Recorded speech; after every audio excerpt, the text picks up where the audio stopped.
வீட்டுக்காரருக்கு வாங்க. இன்னைக்கு இந்த மஞ்சள் அறுவடை தான். இந்த மே மாதம் வந்தாலே அறுவடையாக தான் போயிட்டுருக்கு. இந்த மஞ்சள் நல்லாவே பூத்துட்டு கீழேயும் கிழங்கு தெரிய ஆரம்பிச்சிட்டா சரி தோண்டிடலாம் அப்படின்ட்டு இன்றைக்கி தோண்டியாச்சு.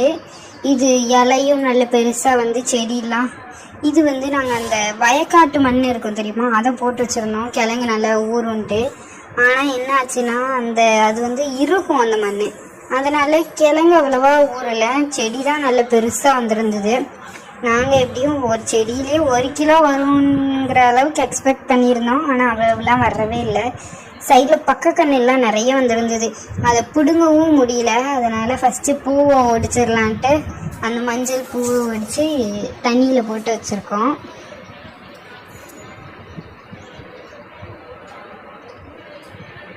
இந்த மஞ்சள் கிழங்க பிடுங்கவே முடியல.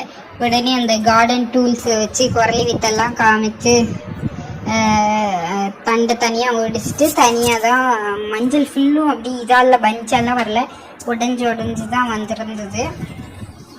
இருந்தாலும் பரவாயில்ல. இது நம்ம பொங்கலுக்கு அறுவடை பண்ணணும்னு சொல்லி பொங்கலுக்கும் ஒரு வீட்டுக்கு தேவையானதை எடுத்துட்டோம். மிச்சது அப்படி விட்டது தான். இப்படி நல்ல பூத்து பெருசாக வந்திருந்தது. இந்த கிழங்கு நம்ம பறித்து இப்போ வச்சோம்னா அடுத்து ஒரு ஆடிப்பட்டம் அப்போ முளைப்பு வந்துடும் நினைக்கிறேன். அப்போ திருப்பி வச்சா அடுத்த பொங்கலுக்கு கரெக்டாக இருக்கும். இதுக்கு முன்னாடிலாம் மஞ்சள்லாம் வீட்டில் வளர்ந்தது இல்லை. இஞ்சி இந்த வாட்டி ட்ரை பண்ணணுன்னு இருக்கிறேன். நீங்கள் இதேமாரி எந்த கிழங்கு வகையை ட்ரை பண்ணணும்னு கமெண்ட்டில் சொல்லுங்கள். இந்த வாட்டி பொங்கலுக்கு வாங்கின காயிலையுமே 2 கிழங்கு எல்லாத்துலேயுமே எடுத்து வச்சுருக்கேன். இதெல்லாம் முளைப்பு விட்டு வருதா பார்ப்போம் அப்படின்ட்டு வச்சுருக்கிறேன். அப்படி வந்துச்சுன்னா நட்டு வைக்கையில் கண்டிப்பாக வீடியோவில் காமிக்கிறேன். பசுமையாய் வளரும்.